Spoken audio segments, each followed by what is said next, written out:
चर्चा भी हो रही है और उसमें हमारे देश के युवा टैलेंट का बहुत बड़ा योगदान है। साथियों, आज यहां इस कार्यक्रम में भी कई किसानों को किसान क्रेडिट कार्ड सौंपे गए हैं। पहले किसान क्रेडिट कार्ड हर कोई किसान को नहीं मिलता था। हमारी सरकार ने किसान क्रेडिट कार्ड की सुविधा देश के हर किसान के लिए उपलब्ध कराने के लिए हमने नियमों में भी बदलाव किया है। अब किसानों को खेती से जुड़े कामों के लिए आसानी से आवश्यक पूंजी मिल रही है। इसमें उन्हें दूसरों से ज्यादा ब्याज पर कर्ज लेने की मजबूरी से भी मुक्ति मिली है। साथियों, आज इस कार्यक्रम में भंडारण, कोल्ड स्टोरेज यानी वेयर हाउसिंग, कोल्ड स्टोरेज, इससे जुड़े इंफ्रास्ट्रक्चर और अन्य सुविधाओं का लोकार्पण और शिलान्यास भी हुआ है।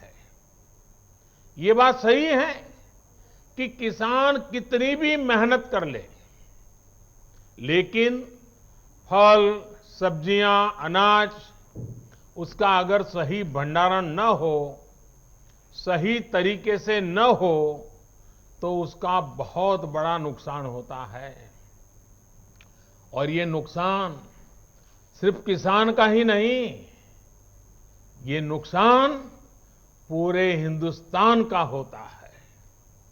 एक अनुमान है कि करीब करीब 1 लाख करोड़ रुपए के फल, सब्जियां और अनाज हर साल इस वजह से बर्बाद हो जाते हैं।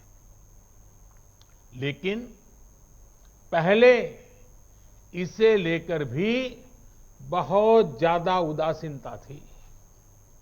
अब हमारी प्राथमिकता भंडारण के नए केंद्र, कोल्ड स्टोरेज का देश में विशाल नेटवर्क और उससे जुड़ा इंफ्रास्ट्रक्चर बनाना, ये भी हमारी प्राथमिकता है। मैं देश के व्यापारी जगत को, उद्योग जगत से भी आग्रह करूंगा कि भंडारण की आधुनिक व्यवस्थाएं बनाने में, कोल्ड स्टोरेज बनाने में, फूड प्रोसेसिंग के नए उपक्रम लगाने में हमारे देश के उद्योग और व्यापार जगत के लोगों ने भी आगे आना चाहिए। सारा काम किसानों के सर पे मढ़ देना, ये कितना उचित है? हो सकता है आपकी कमाई थोड़ी कम होगी, लेकिन देश के किसान का, देश के गरीब का, देश के गांव का भला होगा। साथियों, भारत की कृषि, भारत का किसान अब और पिछड़ेपन में नहीं रह सकता। दुनिया के बड़े बड़े देशों के किसानों को जो आधुनिक सुविधा उपलब्ध है, वो सुविधा भारत के भी किसानों को मिले, इसमें अब और देर नहीं की जा सकती। समय हमारा इंतजार नहीं कर सकता। तेजी से बदलते हुए वैश्विक परिदृश्य में भारत का किसान सुविधाओं के अभाव में, आधुनिक तौर तरीकों के अभाव में असहाय होता जाए, ये स्थिति स्वीकार नहीं की जा सकती। पहले ही बहुत देर हो चुकी है। जो काम 25-30 साल पहले हो जाने चाहिए थे, वो आज करने की नौबत आई है।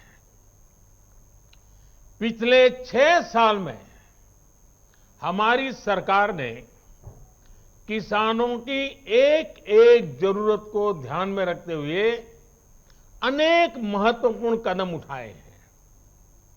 इसी कड़ी में देश के किसानों की उन मांगों को भी पूरा किया गया है जिन पर बरसों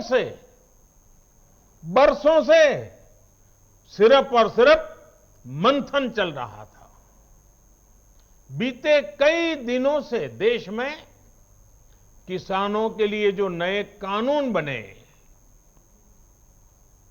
आजकल उसकी चर्चा बहुत है। ये कृषि सुधार, ये कानून रातों रात नहीं आए हैं।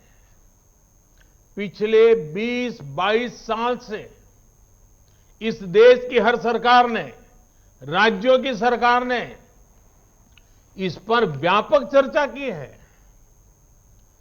कम अधिक सभी संगठनों ने इन पर विमर्श किया है। देश के किसानों के संगठन, कृषि एक्सपर्ट्स, कृषि अर्थशास्त्री, कृषि वैज्ञानिक, हमारे यहां के प्रोग्रेसिव किसान भी लगातार कृषि क्षेत्र में सुधार की मांग करते आए हैं। सचमुच में तो देश के किसानों को उन लोगों से जवाब मांगना चाहिए जो पहले अपने घोषणा पत्र में इन सुधार करने की बात लिखते थे, वकालत करते थे और बड़ी बड़ी बातें करके किसानों के वोट बटोरते रहे, लेकिन अपने घोषणा पत्र में लिखे गए वादों को भी पूरा नहीं किया।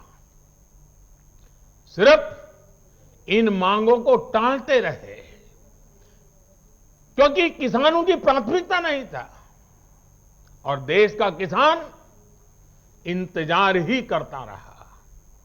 अगर आज देश के सभी राजनीतिक दलों के पुराने घोषणा पत्र देखे जाएं, तो उनके पुराने बयान सुने जाएं, पहले जो देश की कृषि व्यवस्था संभाल रहे थे, ऐसे महानुभावों की चिट्ठियां देखी जाए, तो आज जो कृषि सुधार